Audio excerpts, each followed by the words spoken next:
everyone.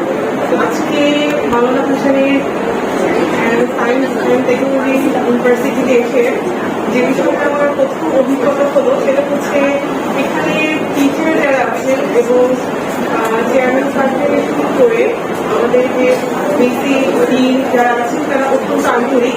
যে বিষয়টা থেকে আমি শিখেছি যে এত সুন্দরভাবে আন্তরিকভাবে কীভাবে একটা ফাউন্ডেশনকে রিসিভ করা থেকে শুরু করে তাদের সাথে মিশে যাওয়া এবং তাদেরকে আপন করে নেওয়া যে আমরা আজকে এইখানে যে একটা সেমিনার করতে যাচ্ছি যেটা আমাদেরকে সুফল করতে সাহায্য করবে। তো আজকে আমার যে টপিক সেটা ছিল হচ্ছে পাবলিক হেলথ প্রবলেম এবং হচ্ছে নিউট্রিশন ম্যানেজমেন্ট নিয়ে আমি আপনাদের সাথে যেটা আপনাদেরকে হচ্ছে ব্রড স্পেক্ট্রাম হচ্ছে বাংলাদেশে পাবলিক হেলথ প্রবলেমগুলো হচ্ছে ফোকাস করতে সাহায্য করবে। তো আমি যদি আমার পরিচয়টা একটু দিই, আমি শোনা যাচ্ছে আমাকে?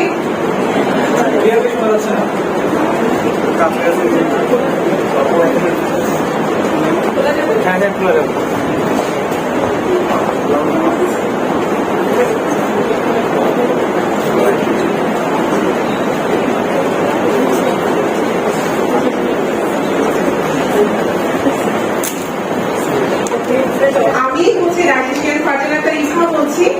আমি আমার বিএসসি এমএসসি কমপ্লিট করেছি ঢাকা ইউনিভার্সিটি থেকে এবং পরবর্তীতে এমপিএইচ করেছি বিইউটি থেকে এবং আমি আমাদের অত্র ইউনিভার্সিটির একজন প্রফেসর স্যার ছিলেন, চেয়ারম্যান স্যার ছিলেন ডক্টর ওবায়দুল হক স্যার, আপনারা চিনে থাকবেন।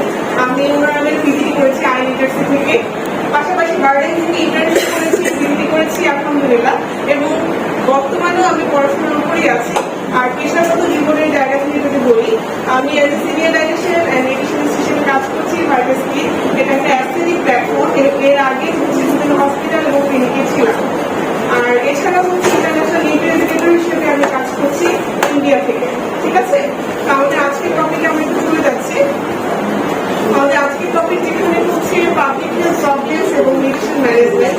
তো আপনাদের কাছে আমার প্রথম প্রশ্ন যে কখন হচ্ছে আমরা একটা প্রবলেমকে পাবলিক হেলথ প্রবলেম বলতে পারি? আপনাদের কোনো আইডিয়া বা কোনো আইডিয়া শেয়ারিং অপশন কি আছে? কখন বলবো যে আমি এই প্রবলেমটা হচ্ছে পাবলিক হেলথ প্রবলেম? কেউ কি আছে? যখন হচ্ছে একটা কমিউনিটি বা ওয়ার্ল্ডের মধ্যে যে মানে সবার যে সমস্যাটা হয় বা কমিউনিটির ভিতরে যে সমস্যাটা মানে সবাই ইনভলভ থাকে তখন এটাকে আমরা বলবো যে পাবলিক হেলথ প্রবলেম, ইন্ডিভিজুয়াল হবে না। ভাইয়া হচ্ছে অনেকটাই কাছাকাছি বলেছে, আমরা একটু ব্রড ওয়েতে বলবো।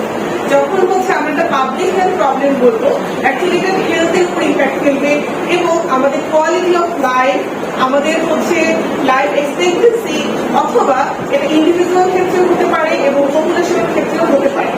অর্থাৎ এটা হচ্ছে টোটাল যে আমাদের হেলথ রিলেটেড যে বিষয়গুলো আছে পুরো বিষয়ের উপর কি করবে, ইম্প্যাক্ট ফেলবে। এবং যে সলিউশনটা বা প্রিভেনশনটা আমাদের করতে হবে ন্যাশনাল লেভেল থেকে, যাতে হচ্ছে আমাদের প্রতিটা কমিউনিটি, প্রতিটা ইন্ডিভিজুয়াল পার্সন হচ্ছে সেই হেলথ রিলেটেড প্রবলেম থেকে বের হয়ে আসতে পারবে। ঠিক আছে, এই হচ্ছে আমাদের পাবলিক হেলথ প্রবলেম। এবার আসি যে আমাদের যে পাবলিক হেলথ প্রবলেম বর্তমান বাংলাদেশকে আমরা দেখতে পাচ্ছি, সেখানে আমি কিছু বিষয় নিয়ে ফোকাস করেছি। যেমন হচ্ছে আমাদের ডাইজেশন রিলেটেড প্রবলেম, যেটা এখন সর্বস্থায় দেখা যাচ্ছে যে সব ফ্যামিলিতে দেখা যায়। এছাড়া পিসিওএস এর প্রবলেম, মেটাবলিক ডিসঅর্ডার, ডায়াবেটিস এবং এছাড়া দেখা যাচ্ছে যে muscular disorder, cardiac disorder, skin problem. বর্তমানে কিন্তু স্ক্যাবিসের যে মহামারী চলছে আমরা কিন্তু সবাই